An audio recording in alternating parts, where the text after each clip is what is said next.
We will get started with the Fast Five. What's your name? It's Nick Jackson and Sarah Mahan. And what's your farm's name? We currently work for Regen LLC, And where are you located? Healy, Kansas. And that's a pretty recent move. Where'd you move from? We moved from central Maine, a town called Atkinson, Maine. So quite a move there. It was Yeah. What livestock species do you graze? sheep and dockers, cattle. Oh, yeah. And when did you start grazing animals? We started with chickens in like 2015. Oh, yeah. Started with sheep in 2018. Oh, very good. Welcome to the Grazing Grass Podcast, the podcast dedicated to sharing the stories of grass-based livestock producers and exploring regenerative practices that improve the land, animals, and our lives. I'm your host, Gal Hardage, and each week we'll dive into the journeys, challenges, and successes of producers like you, learning from their experiences and inspiring each other to grow and graze better. Whether you're a seasoned grazer or just getting started, this is the place for you. Calling all ranchers, if you're looking to optimize your grazing operation and boost your bottom line, Noble Research Institute can help. The Noble approach to education pairs their own in-field research with the expertise of ranch managers and advisors to find practical solutions to your unique challenges. Now is the time to register for one of their June in-person courses. Noble will be in Jefferson City for Noble Grazing Essentials, June 4th through 6th. In Kansas City for Noble Profitability Essentials, June 11th through 12th. And in Fredericksburg, Texas for Business of Grazing, June 24th through 26th. Noble Research Institute ensures that every insight they share has been tested in real-world conditions, giving you solutions that work, not just theories. Visit noble.org today to learn more about these courses or to register. So let's talk about your regenerative journey just to get started. When did you get interested in regenerative ag? And has ag always been in your life, always been something that's been important to you? I had always wanted to farm, like from a pretty young age, and didn't quite know how to get into it. It was like 2000. Oh, well, I remember. I was about 30, so about 15 years ago, I started working at Vermont Compost Company, and at the same week I started working at Vermont Compost Company, started dating Sarah, and we were very interested in organic agriculture, and market gardening at first was kind of what we being involved in potting soil production and compost making. Yes. We thought we would do market gardening for a while. We had a small market garden and was listening to different podcasts about, going beyond organic and how you could be organic and still be degenerative. And then we started probably around 2013 or so, started hearing about regenerative ag stuff. And that's when, started dreaming of quitting the job at Vermont Compost and starting our own farm. Sarah, has ag always been an interest of yours? Well, I grew up in the country mostly and definitely wanted to have access to animals and things like that. When I got older in my 20s, I worked at a biodynamic farm where we milked cows and raised chickens, and I was actually vegetarian at the time. Oh, But yes. being around animals and, I don't know, doing it myself, I felt really good about starting to eat meat and drink milk and all those things again. And my health increased after doing that. So I was very grateful for my intuition just pushing me over the edge of like, oh, I raised this chicken, we butchered it ourselves, and now we're going to eat it. It's really a good process. So kind of coming full circle on that and just really appreciating all the things I've learned with the little steps into agriculture. But neither Nick nor I have a farming, ranching background. So that's also a blessing and a curse on its own, because we get to learn Right. all fresh and teach it to ourselves or find mentors, but we didn't come with the innate skills of that. Yeah, or the paradigms that you all have to shift. So, it's we often talk about our unfair advantage or our unfair disadvantage. We've all Right. got them. So Right. I don't know which, depending on the day, you would put that as an advantage, and a different day you might put it as a disadvantage. Right. Yeah. Yeah. Early on, we were very interested in the concept of our unfair advantage. And that was part of what, like, thinking about our unfair advantages was what gave us the courage to leave the job and try to start our own operation. Yeah. Yes. When you all were associated with compost and working with that, and you talked about your market garden, you got started in that. What caused you to make that next step to livestock? Well, we're very interested in soil health, and at the compost company, it was always like, well, it was a lot of importation of ingredients for making the compost, and we noticed that all of the compost was coming from conventional ag Oh, sources yeah. to make a certified organic potting mix. So, basically when we started our own, we wanted to have more control over the manure that we were going to make compost with for our market garden.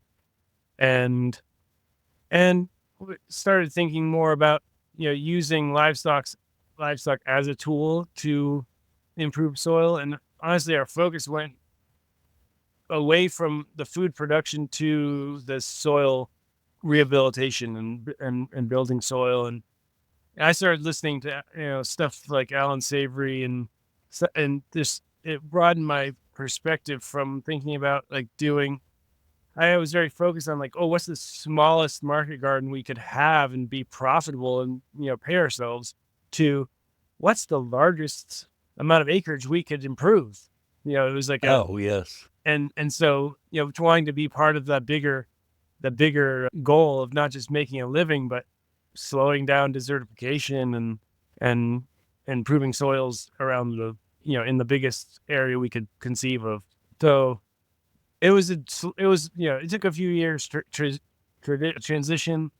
I think at first Sarah was a little more like, wanted to just do like the small scale thing, and I was like, no, we need to have like a 1,000-acre farm, but she, I think really. I mean, at the same time he was studying like soil health and stuff, I was studying nutrition after being, like I said, vegetarian, Right. and then starting to eat meat again and wanting to grow the best meat that we could. So we started getting into chickens and pigs, at least because you Right.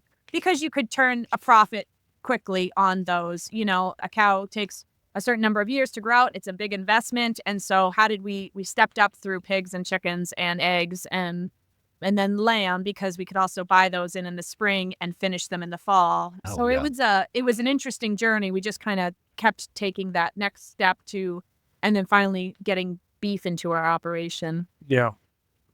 Yeah. And Sarah, you bring up an important point there. When we're thinking about profitability and turning money over, chickens have a much shorter time frame for that happening versus other species. Right. Right. And that's what we were doing there in Maine. Was we started with like a Joel Salatin model of like, give away your the first batch of chickens, just give them away to people that you think might be interested.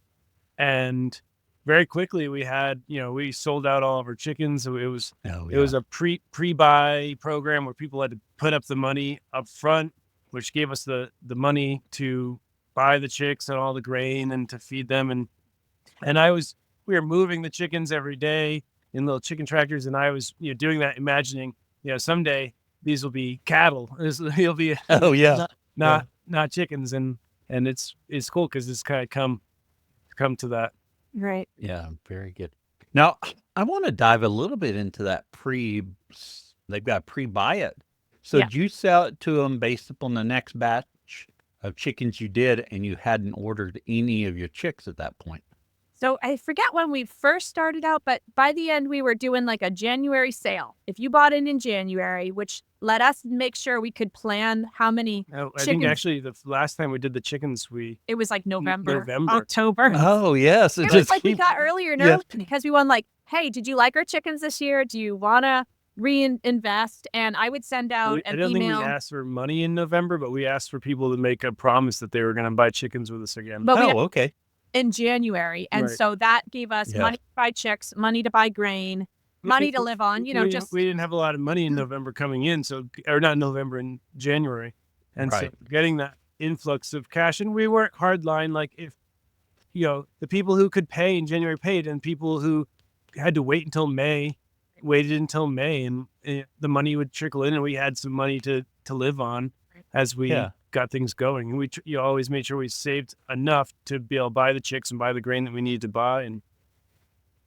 And then we would often try to buy extra with that money and then know that that would turn a profit too. So we Right. took that as an investment, that early stage money, and we would invest in, if we had an order for, I don't know, 500 chickens, meat birds, we would try to invest in like 750 or 1,000, whatever we felt Oh, like yeah. we could do and pay for. And then we knew that like that early bird sale, we called it, was like, hey, you get the best price. You get 10% off or whatever because you're giving us the money ahead of time. But the people Right. who bought afterwards, if they were on the wait list or we needed to wait, because we also know in farming, you have livestock, you have dead stock, there could be a predator attack. We needed to buy more than what we needed to buy Right, more than right. what we were running.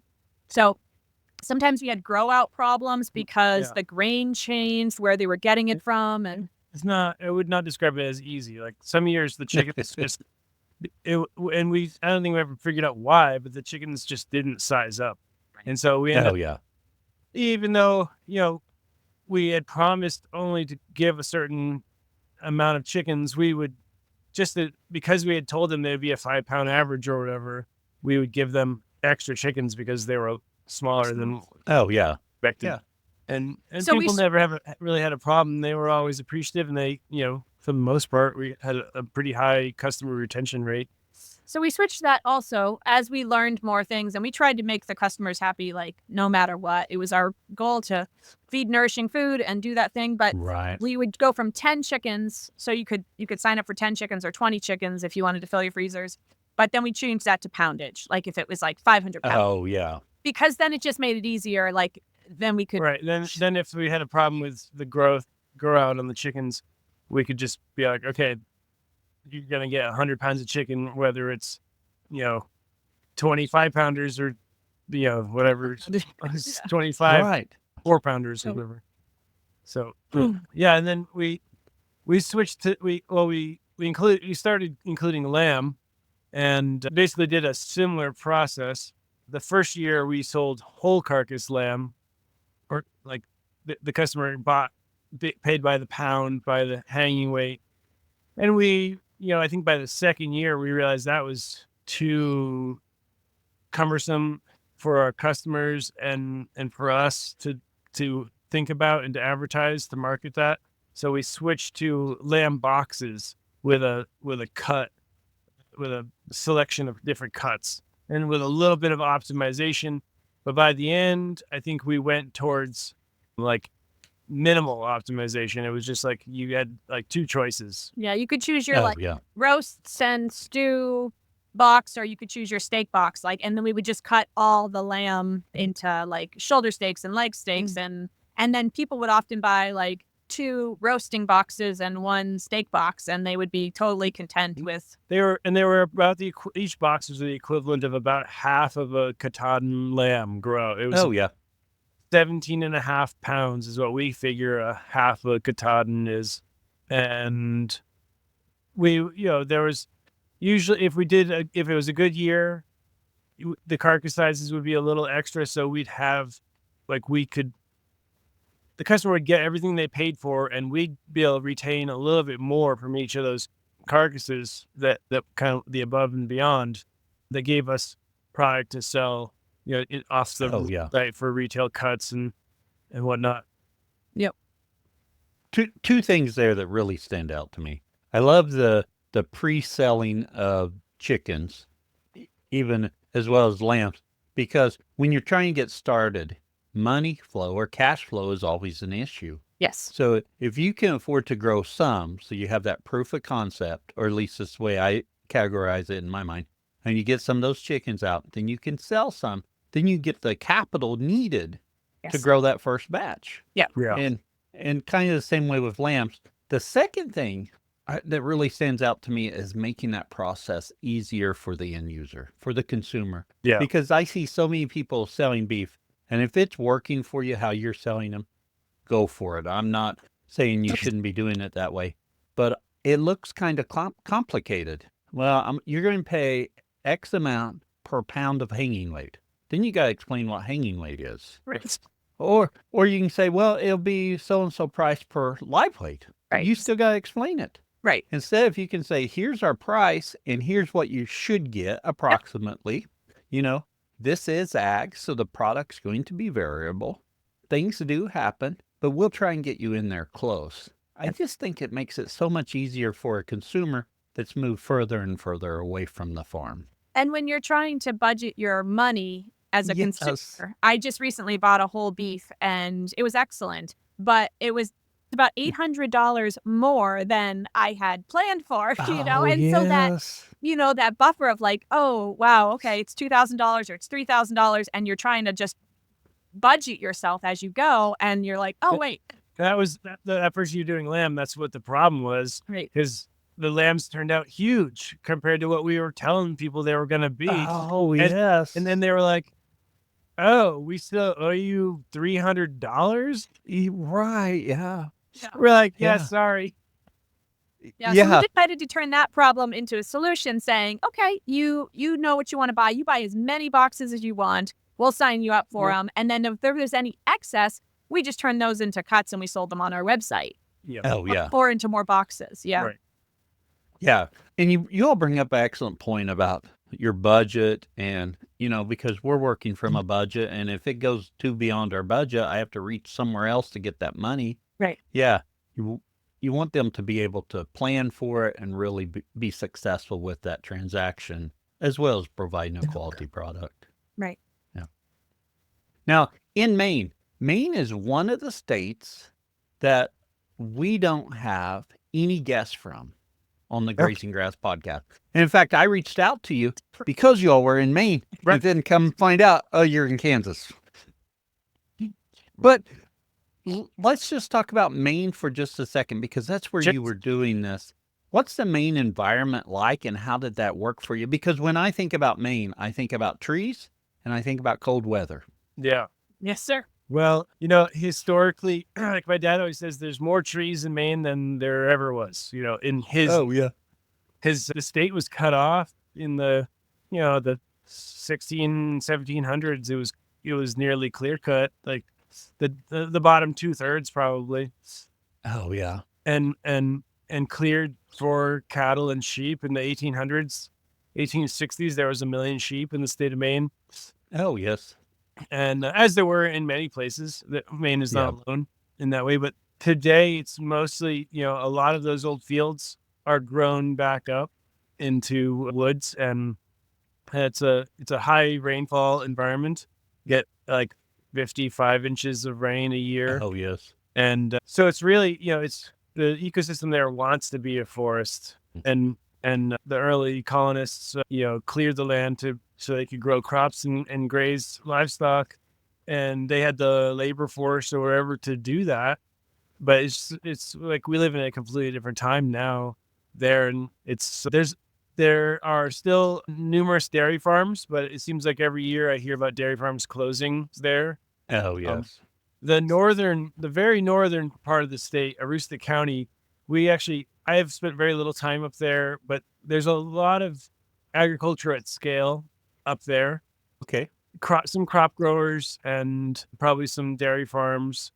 There's still more open up there for whatever reason, whereas the coastal and central areas a lot of the farms have closed and the land has been allowed to grow back up. Yeah, there's the Maine Organic Farmers Association is very active there. And so it's one of the places where there's probably a very high percentage of small organic farms and some fairly diversified, but they're on smaller acreages, ranging from vegetable production to small dairy farms and different things. And, we were involved in that scene there in Maine at the beginning of our time there, and just started really, for us, we just started thinking more about where actually does God want our help? Like, where can we be the most useful, and does it actually make sense ecologically to be trying to graze cattle or sheep in a place that wants to be forested?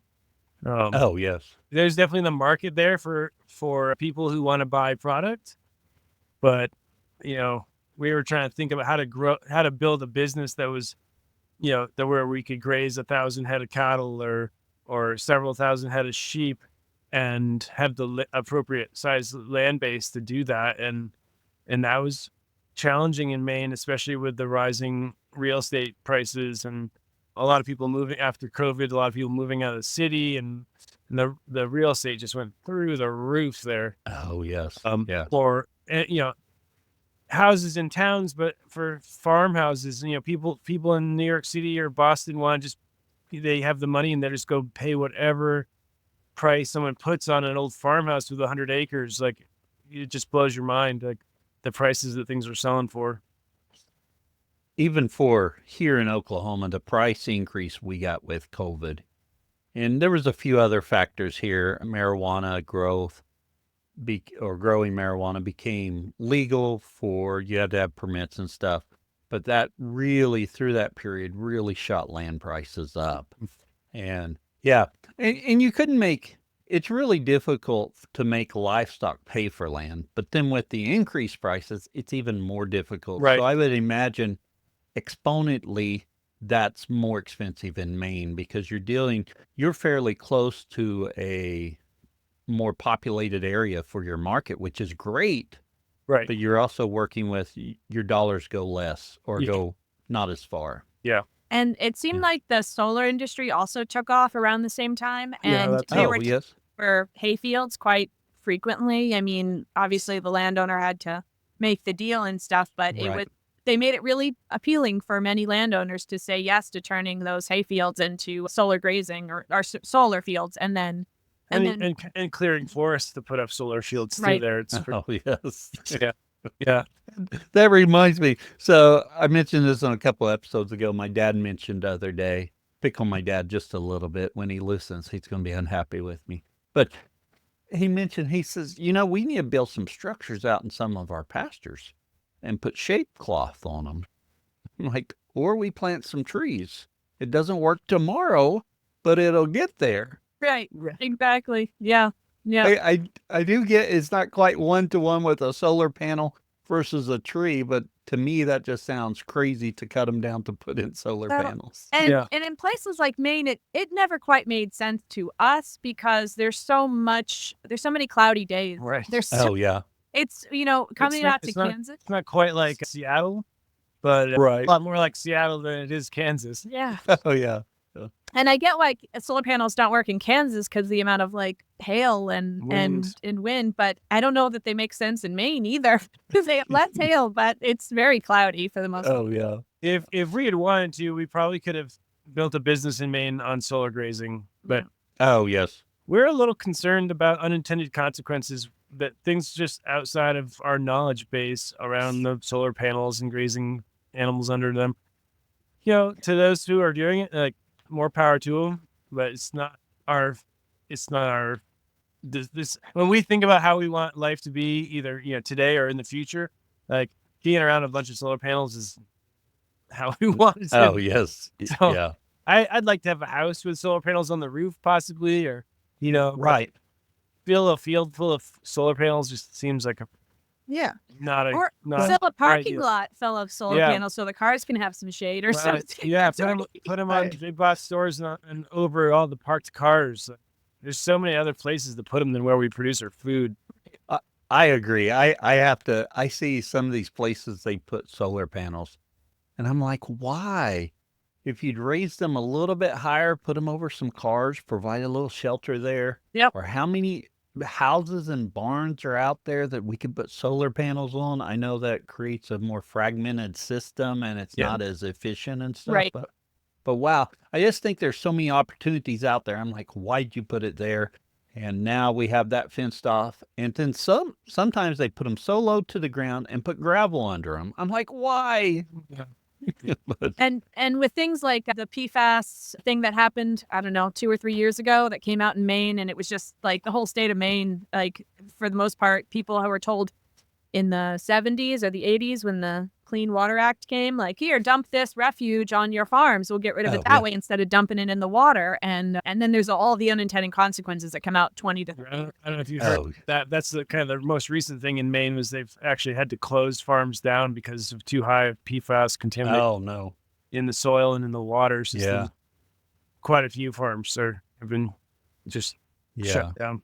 And so that, that was all part of the concern too. And as we kind of dumped on Maine just a little bit there and didn't actually mean to dump on too No, bad. I no. still plan on getting someone on the podcast from Maine, but Yeah. everywhere's got their Oh, own because issues and stuff. people there. as you- As you all thought about your all's future and thought, we need to move somewhere else, talk a little bit about that decision and then your process to start looking elsewhere. Because, well, I talked to someone the other day and they were in downtown of a city. Obviously, they're going to have to move somewhere, but that's a big decision to take your family and uproot them and go across the country. So talk a little bit about that decision because there may be others facing that decision and what are some things they need to think about. Yeah. And I just asked you 100 questions. I apologize for Yep. that. No worries. No, it was a humbling experience. I grew up in Maine. My parents have always lived in Maine. It was part of my identity. Right. This is where I'm from and I'm always going to live here kind of attitude is what I always had. I did have a short stint in Vermont. And that's where I met Sarah. But shortly after we got married, it was like, okay, it's time to move back to Maine. And so when we made that choice to move back to Maine, I never thought we would move from Maine. The intent was to go back to my parents' small, rough acreage and try to build a farm a profitable farm business on whatever, like 10 acres, whatever, 10 acres of usable land there. And so when we started, there was multiple reasons. We had an insecure land situation that we were using. And so that was a big part of it. That was really kind of the catalyst. But there was also this desire to be part of the bigger regenerative movement and be doing the work where it actually meant something. Because if we, like the way I viewed it, where the land that we were working in Maine, if we just stopped what we were doing and nobody did like graze another animal there, it would have just grown back up into forest. Oh, yeah. The land wouldn't have complained one bit. Like the trees and all the wild animals would have just moved right in, and it wouldn't have become a desert, right? And Right. so there was a big part of it for me that really wanted to move to a place where the work we were doing actually meant something for the long term, that we were helping, be part of a movement that's reversing desertification and increasing life in a place where, where it's got low rainfall and needs that herbivore impact. There was also, the financial piece where it was, though our business was growing each year organically, we were doing better each year. It was still very challenging financially to make it all work. And Yeah. But I think going back to the land agreement we had, it was mostly that because, again, we were like, things were really, it was the best year yet when we were on our last year. Yeah. Oh, yes. But with cost of things going up too in the current economy, it's hard to predict if it would have stayed well. Good, Yeah, right. You know? Well, like, Right. if things went, if things went really bad and people didn't have money to buy expensive lamb, will we still be able to be in business, or will I have to go back to I was a carpenter before, when I always was trying to farm, but my main occupation was building houses. we did that on the side for years while farming up until probably 2018. I was working as a carpenter and do farming early in the morning and into the night with a headlamp. And so it was like, how can we actually make a living? How can we make enough money and be doing this in a place that makes sense, ecologically, and then also wanting to be part of a community. Like Sarah said, the people in Maine are amazing, but we found very little camaraderie in people who are seeking to understand how to graze animals regeneratively. Oh yeah. There are people there. Yeah. It's not there's none, but we couldn't just go to like a conference on regenerative ag. A lot of the conferences we did go to, the solutions were always very technological based. Like, you need to, for market gardeners, it's like you need to put up more greenhouses, or you need, to combat climate change, you need to put in more irrigation and do different things. And we were like, nah, you just need more livestock. Like you need to include livestock in your operation. Oh yeah. And so we were sort of black sheep in a way. In that way, I personally could never quite 100% agree with a lot of the other folks in the community there, because I was like just so adamant you need more livestock on your operations, even if you had an orchard or a grain farm or a vegetable garden. How could you include more livestock?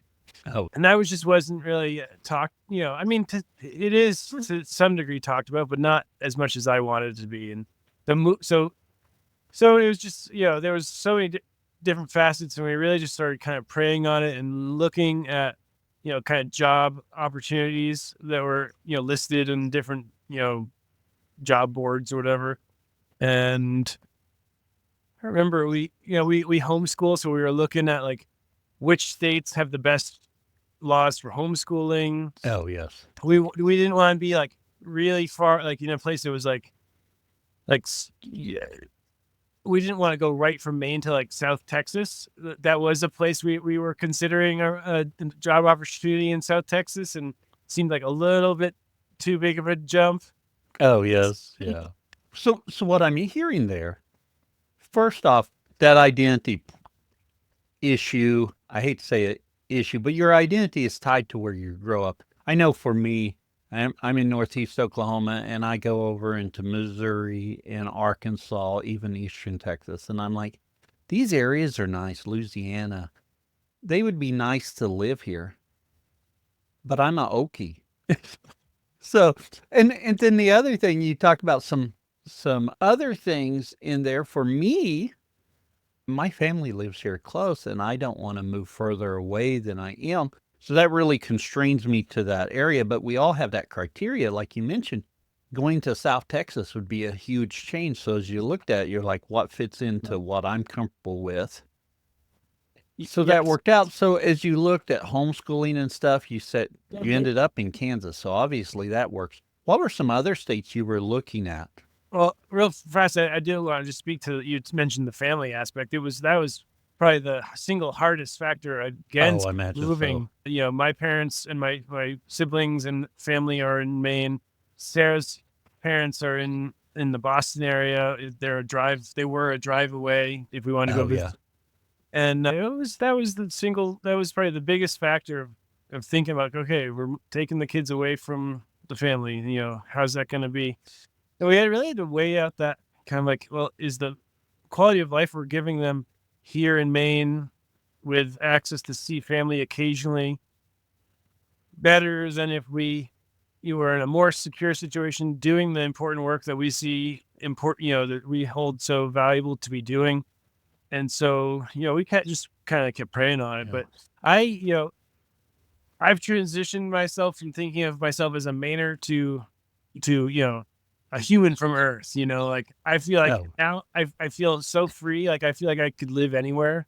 And like if for whatever reason it doesn't work out here in Kansas, like we could go anywhere and do this work and feel just like liberated in that way. It's amazing.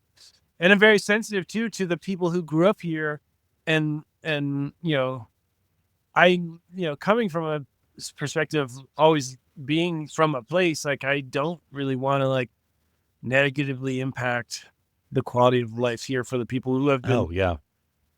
At Redmond, we know that you thrive when your animals do. That's why it's essential to fill the gaps in your herd's nutrition with the minerals that they need. Made by nature, our ancient mineral salt and conditioner clay are the catalyst in optimizing the nutrients your animals get from their forage. Unaltered and unrefined, our minerals have the natural balance and proportion that your animals prefer.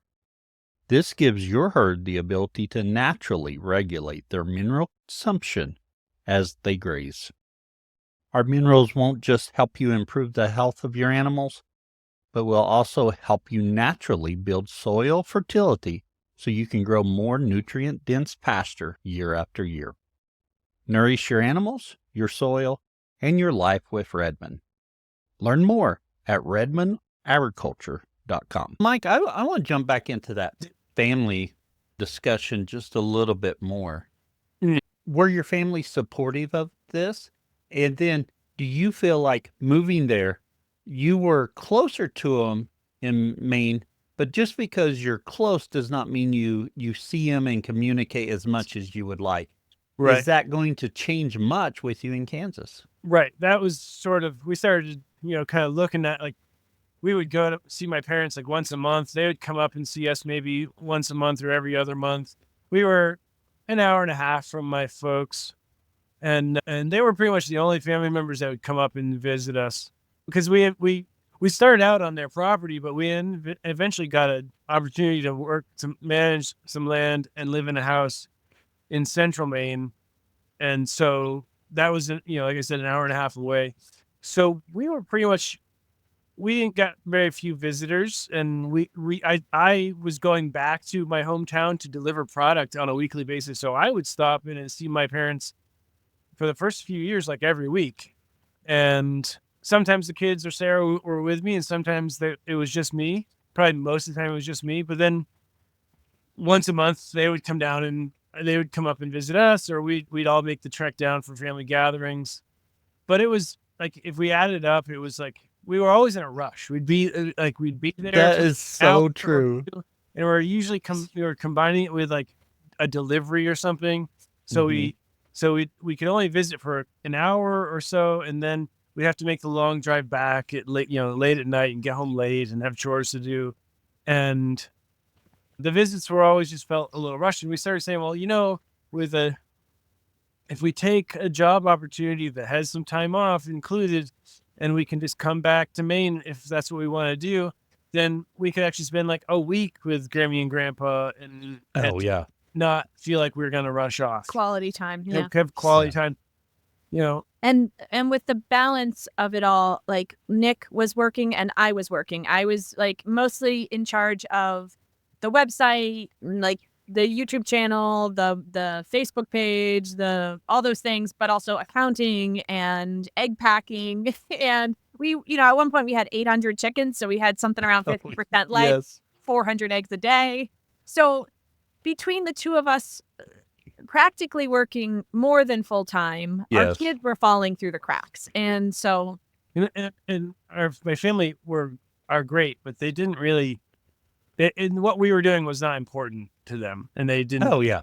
we had no support. So it was just us doing, we value family time. We value 3 meals a day. We value sitting down at the table together, and we value reading at night. We don't do screens, and we don't do technology a lot. We just do, kind of just life and kids learning, but they would be with us. And those times were amazing. But the times that would fall through the cracks was like, as my kids were getting older and they were homeschooling, we couldn't afford curriculum. We couldn't, and there's a lot of free resources out there, and I was like the best at finding them for the most part. But that takes time. It takes time, right? And then just like sitting down with them for a few minutes, like they're super smart, and they can do a lot of like fencing skills and electrical work and plumbing work. But like like farm electrical. the like Yes. fencing and Right. running water lines for animals. Right, but the like sitting down to do like the worksheets or whatever, I don't value that as much, but I think there's a time and a place for a little bit of that, and Yes. to read and learning to write. It takes time, and you have to sit down and you have to take time with your kids to sit down and read with them. And so now he's mostly got the job, and we help out when we want to and when we can. Oh, yeah. It's shifted the dynamic a little bit more where I can support the house a lot more and he can support the family financially. And Sarah also, because she has all the spreadsheet knowledge and stuff, she is actually very helpful to the business, even as just as an auxiliary to me. And Oh, yeah. she kind of helps him. She's not a paid employee, but she helps me a lot with the work that I'm doing. Yeah. Well, as I think about it, and for some people, depending on how often you see your family, moving further away may not adversely affect that. And for like you mentioned, before you'd see you, well, you're busy. So it's a quick drop in, hello, talk for a minute, and then you're gone. Right. Whereas now you have the ability to go back and visit for a longer period of time without those demands, Right. that the quality of the visit's much greater. So I think that's an important consideration. I think so. Uh. Yeah, and that's and we do video chats with my folks yeah. and other family members like frequently, and that technology is definitely, like, if it was 100 years Definitely ago, helps. Yeah. we would be writing letters back and forth. And the kids actually do write a fair amount of letters to like their friends and some of their cousins in Maine. So that's, they get to practice their writing and stay in touch with people through just old school, paper and pen. Yeah. Which I think is a great practice. I wish, and I say this, and I'm going to say this, and I don't do it now, nor am I going to practice and get to the point that I do it any time in my life. But I wish I was, had that habit of letter writing Me too. as a younger person to do it now. Right. And I'm not saying it with any illusions that's tomorrow I'm going to start learning how, because I'm not going to. I'm not going to put the time towards it. But I wish I had that. Right. Same. Yeah. Yeah.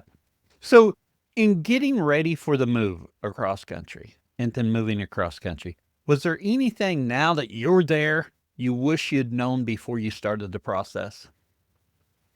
No. My quick answer is no. Yeah. Oh, good.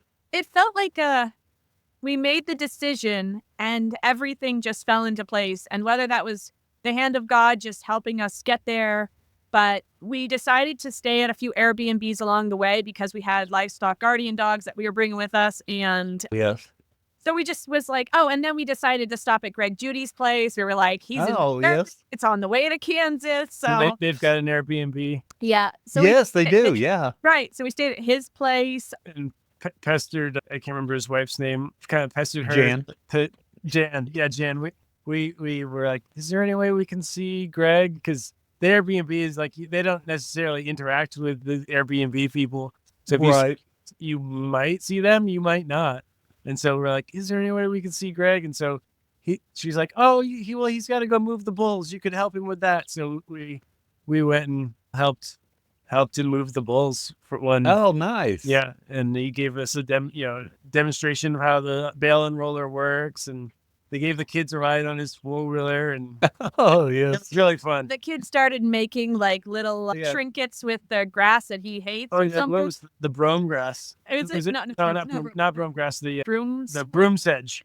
Oh, yes. They started making like... We were talking, and they were just bored, so they started sitting on the ground weaving broom sedge. And he's like, I've never seen kids do this before. This is amazing. Yep. So, and that's the best use for broom sedge I've ever heard of. Yep. So it's a good time. So we just said, hey, we're going across the country. Where can we stop? Who do we want to see? Yeah. And what's the best way to get there? Just to back up a little bit, so I agreed to take the job, and then we just listed everything. We had a bunch of sheep and a few head of cattle and some other like equipment stuff that all needed to be sold because we knew we couldn't bring it with us. Oh, and yeah. Within like 2 weeks of it being listed on Facebook, between other people sharing it and just people who want to support us, people bought everything we had to sell, basically. Oh, nice. Yeah. I think there's been times being here that we wish we'd figure out how to bring our milk cow. Oh, yeah. Because we realized out here that milk cows are sort of rare and more expensive. They're pretty pricey right now to get a nice milk cow for the farm. Yeah. And it seems like the cattle market out here, we were there. So probably there's an interesting thing being in Maine. I don't know. The cattle prices are very different. They are maybe slower to cows in general, or steers might be cheaper there than they are here. Whereas the prices just kept going up and more affected on the daily, on the weekly cow prices. Yeah. So a 1,500 milk cow there is like a 4,000 milk cow here. Oh, yeah. Really different. Yeah. Yeah. My daughter's looking for a milk cow, and the prices we see, I saw one for 3,200 the other day. But yeah, that's the floor. It just seems like they're much higher than that. It's almost like looking for a horse, Oh, yeah. Right. Oh. Or a vehicle. Right. And to go back to our quality of life in Maine, when we like holistic, a holistic mindset, like an Alan Savory, how do you want life to be? Right. We really like that model. And there were many times where we couldn't afford to run a truck because our truck broke, and it was we had one vehicle for most of the time that we were, operating a business in Maine. And it was our family vehicle and our farm vehicle. It was a Toyota Tacoma a Tundra with a backseat, and the kids, just 3 kids squished in that backseat, and that we went everywhere in that. And so it would break down, and then again, the price increases over the last 4 or 5 years. I had a good mechanic that would fix it in between my deliveries. Oh, yes. I'd do a delivery and I'd drop it off, and he'd have it for the weekend. We'd have no vehicle for the weekend, just be home moving fence, and pick it up the following week and be able to make the next delivery. Yeah. Oh, yeah. Yeah. So we talked about what quality of life we would want to do, what would be important for us. And that's really what it came down to, is just trying to think okay, how do we want life to be in the future for us, for our family now, for our kids in the long-term future? What skills and what type of life do we want to be preparing them for? And so it was, moving to a more of a grassland ecology, and being more involved in those occupations, the sheep and the cattle, and Now, how long have you been in Kansas? We moved here last March, so it's been about 13 months. Yeah, so a little over a year. I thought it was a little bit shorter. So as you think about your move and how things are going for you now, and think about in Maine when you were considering this move, do you think it happened right when it should have happened, or do you wish you'd pushed maybe harder to have it happen sooner? Do I think we should have moved sooner? Yes. No, I don't think we needed to move. I think it was just right. Yeah. Just right. Yeah. We got a level of custom grazing. We had just kind of gotten into custom grazing. It was we really liked selling food. We always think of ourselves as food producers, and being, we're soil stewards and food producers foremost. But the direct to market, which was our bread and butter for a long time, it became just, challenging labor wise. Oh, yeah. To fulfill all the orders, all the marketing, the communication with as the business grew and we had more and more customers, it demanded more and more time. And so the idea that we could just do custom grazing and have a couple business to business customers and be able to make a big part of our income doing that seemed really interesting. So the last year in Maine, we custom grazed some sheep and some cattle for a couple different operations, and that was really good. They were all mixed into one flood of our cows, our sheep, and other people's cows and sheep that were okay to be run together, and it was just one big mob, and okay. and it was sheep, like ewes and lambs and ewe lambs and feeder lambs and cows and calves and some steers and heifer calves, and we actually had a bull, to breed some of the cows for a moment. Yeah, one of the custom grazers had a nurse cow, and she'd graft 4 calves onto it. It was a Jersey dairy operation, and right. she'd graft 4 calves on it, and that was out there with the mom, Oh, yes. first mom So- and her 4 calves. So it was just like and three donkeys. right. Oh, yeah. And so it was just so beautiful every day, like seeing all these different animals together. And the sheep would use the cattle as shade structures. And we got a level of, we went into the free choice mineral cafe experiment yes. on our own. And that was really nice because I did a spreadsheet on like what animal was using what during what time of the year. And I gathered a lot of information, like whether they were putting on a coat, they would go through sulfur, or it was fly season, they would eat more iodine, different things like that. And yeah. it was fascinating to me. That So would I feel be, like yeah.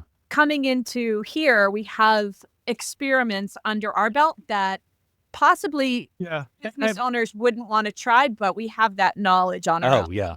I recently, actually, this morning, like in preparation for talking with you, was thinking about what if we just decided to move, instead of moving to Maine, instead of we had thought about applying to jobs on ranches out west.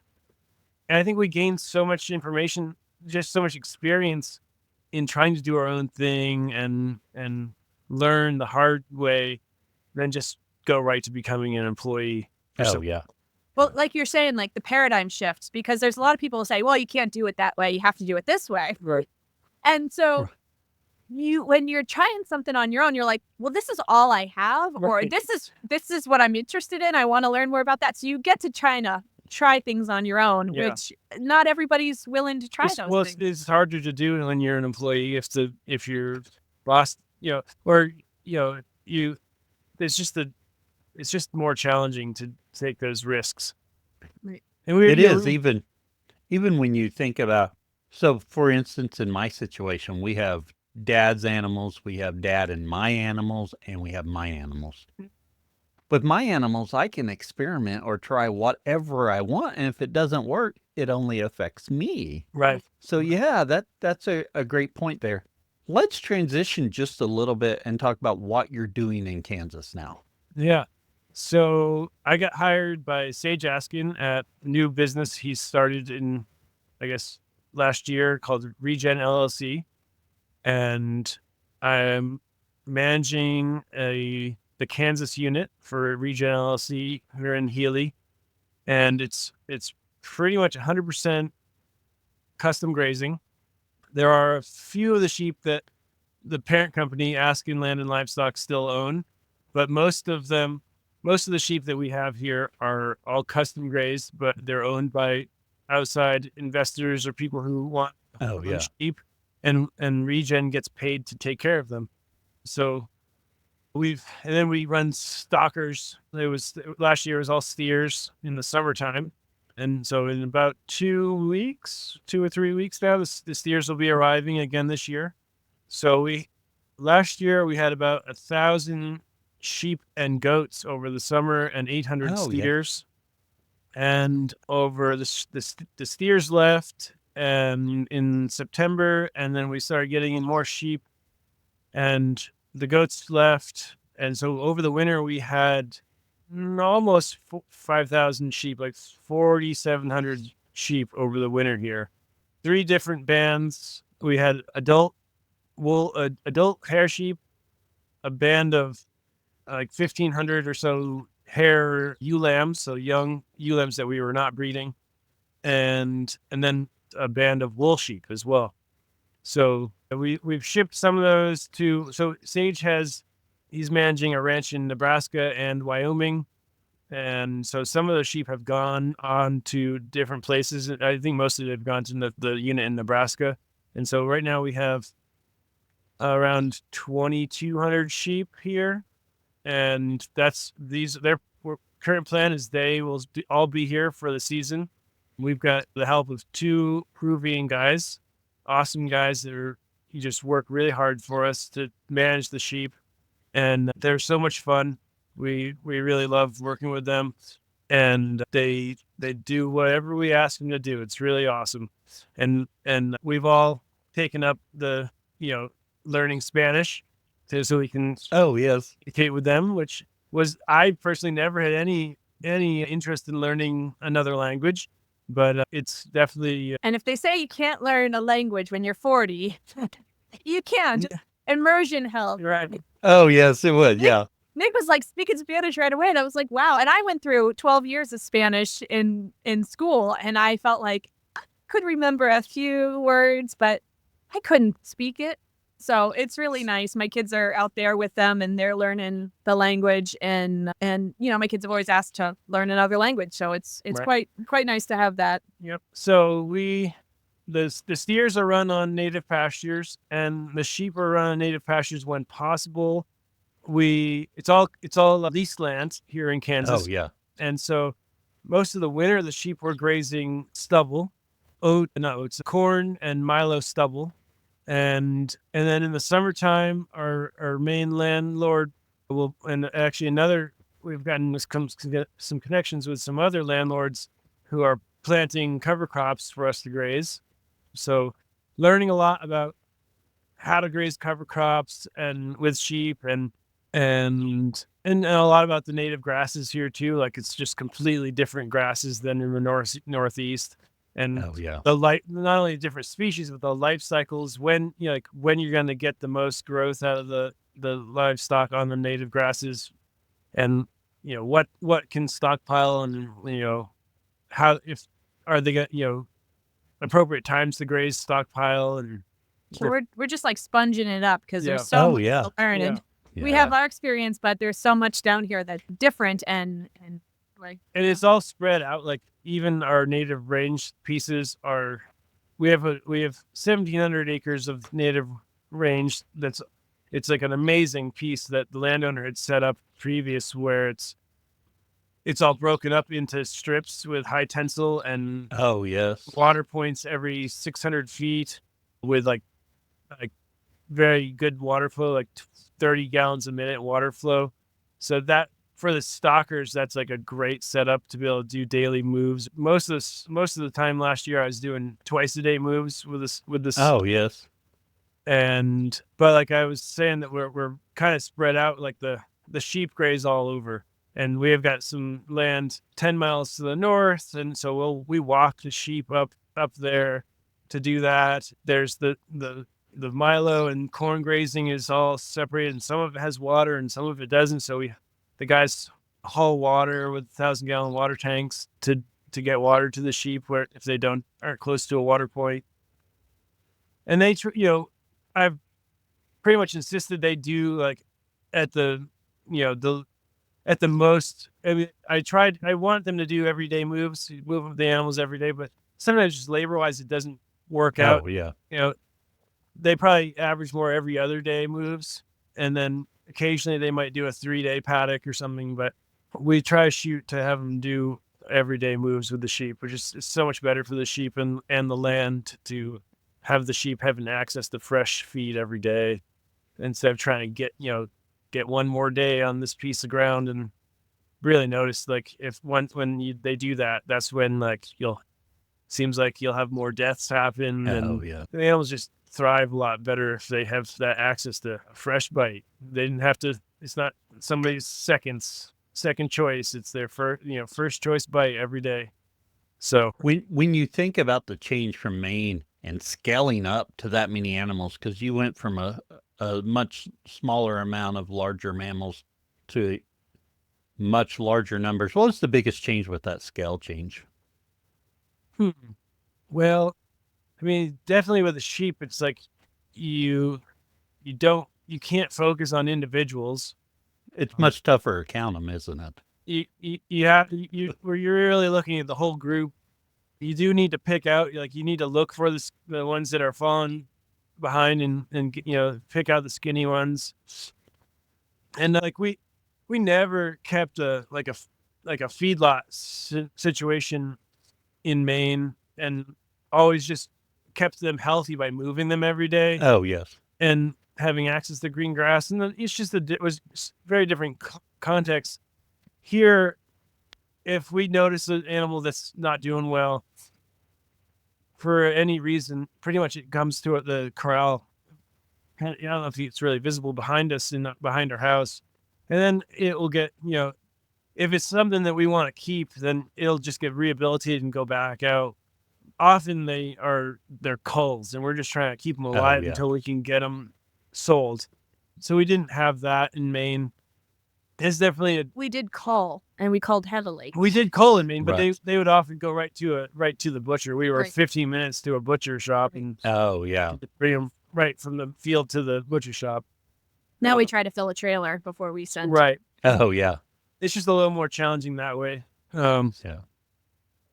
But yeah, It's pretty similar. I mean, you're just making bigger paddocks. yeah, in many ways. bigger paddock. Yeah. The water struggles can be real when you have a hot, thirsty day and Yeah. you've got 800 yeah. steers trying to push their way into a water trough. But it's pretty much similar as long as you can,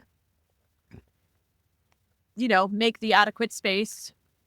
I was really surprised when last spring when the steers got dropped off here. I was like, there's no grass growing because it's like, this storm. Oh, yes. It's a lot of buffalo grass, which is very short grass. But really amazing in so many ways. And, we were used to grass that was like up to here some parts of the year. Oh, So yes. it was like, oh my gosh, they're going to be complaining. And they didn't. The Angus were out on the pasture Oh, and yeah. them 1, 2, 3 times a day. And they would never even complain though. Just When they were ready for a move, they were ready for a move. Oh, But yeah. once they learned that, they were going to stay in the fence and they knew that I was going to come back and move them, there was really very little ever had a problem with the fence. What did single strand polybraid, and occasionally I'd come in the morning and there'd be one out and he'd just be milling around trying to figure out how to get back in. He probably got pushed out somewhere along the way and they never left.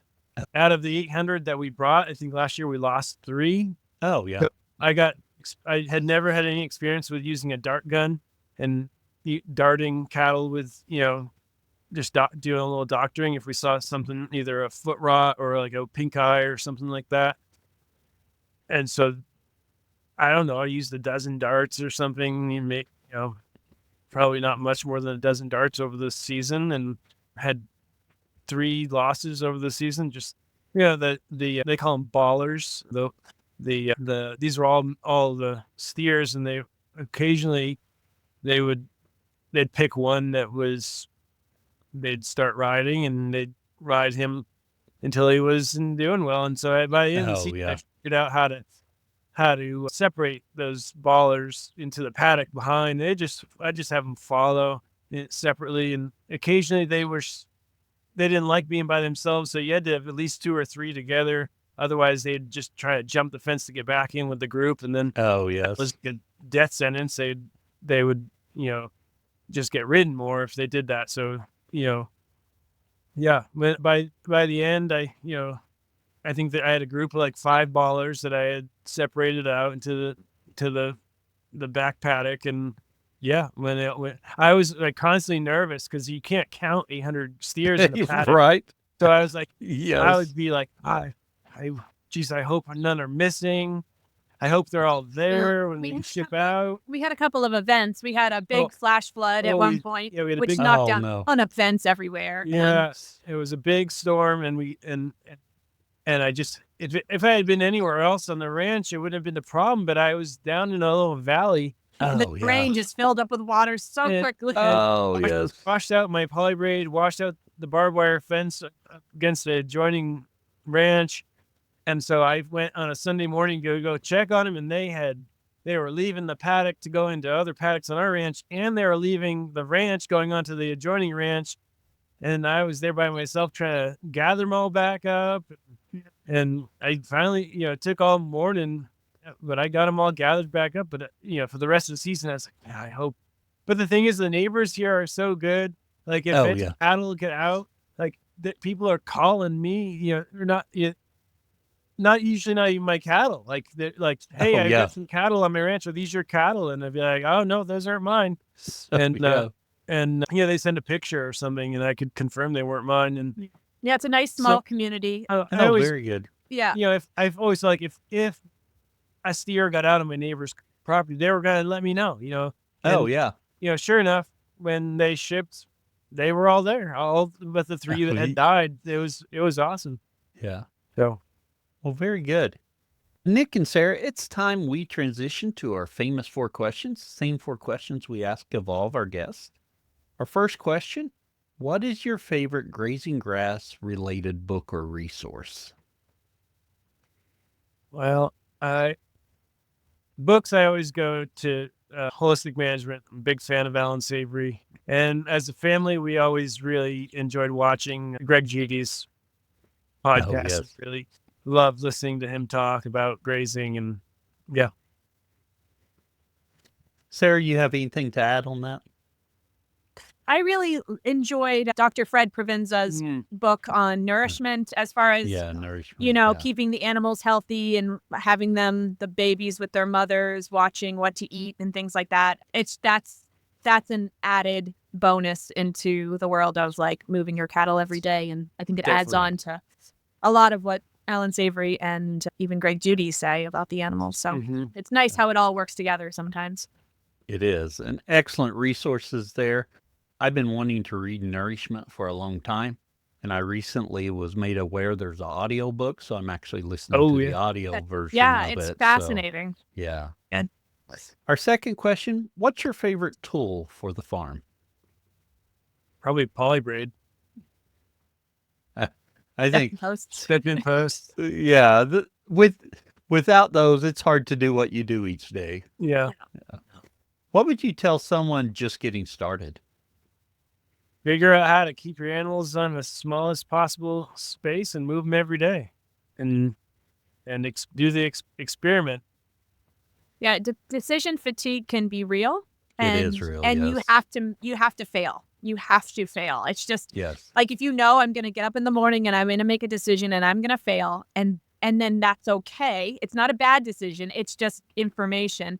Then just make that decision and know you're going to fail, and then do the next thing the next day that makes you fail. And Yes. And just keep failing until you realize like your failures don't define you. It's the continuing to get up the next day and have progress in the right direction. You've got to have what you're aiming for. You have to figure out what your goal is as a family, as an individual. Yeah, have a goal. Yeah, definitely. And figure out, spend some time thinking about what your goals are, and then just start moving towards them. And when you fail, because you get back up again and move towards that goal. Yeah, well, as they reevaluate, are we move closer to the goal or further away? There's a lot of distractions on a farm, right? You can have a random animal who just dies, and maybe it's 1 out of 100 or even 1 out of 20.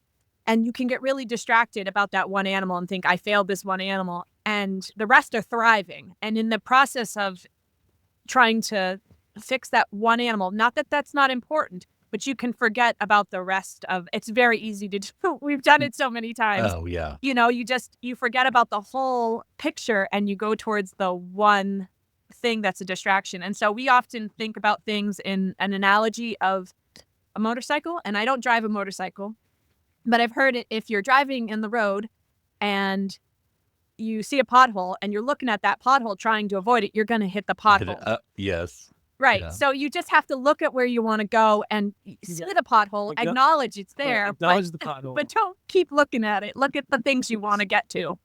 Yeah. Excellent advice, both. Yes. And lastly, where can others find out more about you? Well, we do have a YouTube channel that we have neglected for the past year, but at any point we have uploaded a few things in the past year, but I don't think our website is active anymore. Our YouTube channel is Jackson Regenerational Family now. It was Jackson Regenerational Farm.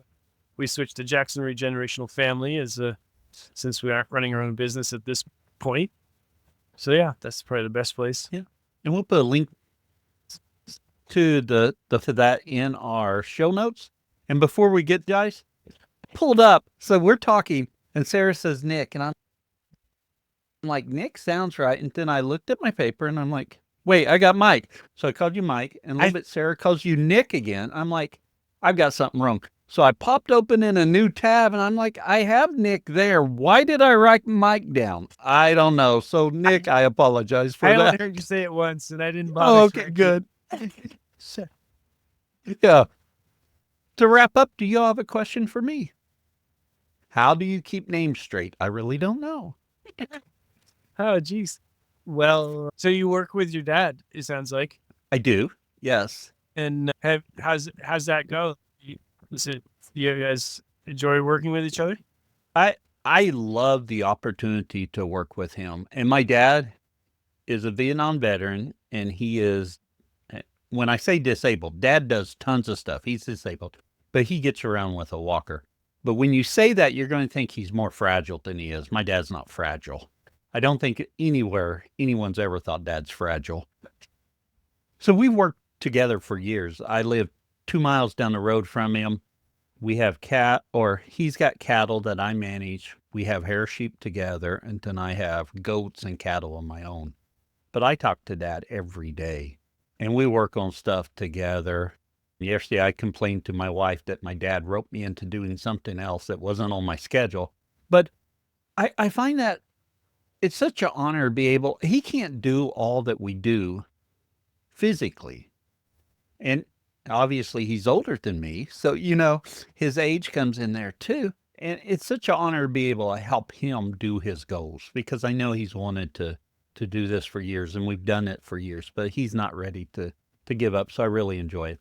Now, when I say that, it's really been a journey, because when I was 20 working with my dad, or 25 working with my dad, it's a whole different environment now that I'm a little over 50. We won't say the exact years, but I understand my place, and I'm more accepting that I'm able to help him get there. Now, conversely, he's more accepting of my crazy ideas and what I want to try. So we've both grown, and I look at it and think, I've only got so many more years of this. I need to take advantage of it and enjoy it. So I love doing it. Working with family introduces a whole host of issues that you've got to be able to work through and be honest and understand. Sometimes you got to take a step back. As much as I enjoy working with Dad, there's days he drives me crazy. It's just the way it is. Yeah, Definitely. for sure. Yeah. That's wonderful. And he had a dairy farm when you were growing up? Is that? Yes. So grew up on a dairy. I went to college, and I was one of the smartest ones in my class at college, because I came home to dairy after college and did that for a year. And then we sold out, and then when we sold out, I worked off the farm, and he started running beef cattle. And then I don't know about. What kind of dairy cows did you guys run? We had Holsteins. Holsteins. We were, I think the best way to describe it is kind of a pasture-based system, small dairy. We weren't grass-based because we weren't pushing grass into them. That's where I started my grass journey, trying to manage them, and ran into all kinds of headaches and didn't know what I was doing. I still don't know what I'm doing, but I'm doing it a little bit better now. Exactly. But yeah, Holsteins. And I love dairies. Yeah. Dairying. I'd love to get some Jerseys now. Yeah. Or a smaller breed. She's awesome. She's short-statured, and I didn't intentionally search out. There was a sale. I guess a dairy was going out of business in southern Kansas, and anyways, I got her from a friend who picked her up at the auction, and she's fantastic. And she won't eat any grain. I love the ideal of having a grass finished, like a grass milk. Yes. But I want to make sure the cow keeps condition on it. But she won't eat it. Anyway, she's fantastic. She won't eat mineral or salt either, though. Right. So there might be a problem down the line. We start to wonder if she actually, the way she's out on grass now a little bit, as much as we can, and we actually wonder if she's actually grazed before, the way she tries to eat the grass. She doesn't know how to eat her tongue quite right. She's always been fed a total mixed ration that's had her salt and minerals included. And I don't know. We don't have a lot of experience in that world, but it's just fascinating. Yeah. Yeah. Just have to observe her and make sure she maintains condition and see how it Right. goes. There's Yeah. not much I can do about it. You can't force her to eat. Or yeah, you can lead a horse to water, but you can't make him drink. Yeah. That's right. But with her calf, we give her a little bit of barley and she takes it from us. And so her calf is a heifer and is in fairly good condition. And Oh yeah. The future is in the genetics future on, but Right. But Yeah. they love the alfalfa. We're new to alfalfa. There's not a lot of alfalfa in Maine, and that was a learning experience. Like, Oh yes. alfalfa. Yeah. Wow, it's just good stuff. It is. It is very good stuff. Well, Nick and Sarah, really appreciate you coming on and sharing about your journey, your transition across country, and how things are going. Yeah. Thank you very much for having us. It's been great to talk to you. Thank you for listening to this episode of the Grazing Grass Podcast, where we bring you stories and insights into grass-based livestock production. If you're new here, we've got something just for you. Our new listener resource guide is packed with everything you need to get started on your listening journey with the Grazing Grass Podcast. It gives you more information about the podcast, about myself, and next steps. You can grab your free copy at grazinggrass.com/guide. Don't miss out. And hey, do you have a grazing story to share? We're always looking for passionate producers to feature on the show. Whether you're just starting out or have years of experience, your story matters. Head over to grazinggrass.com/guest to learn more and apply to be a guest. We'd love to share your journey with our growing community of grazers. Until next time, keep on grazing grass.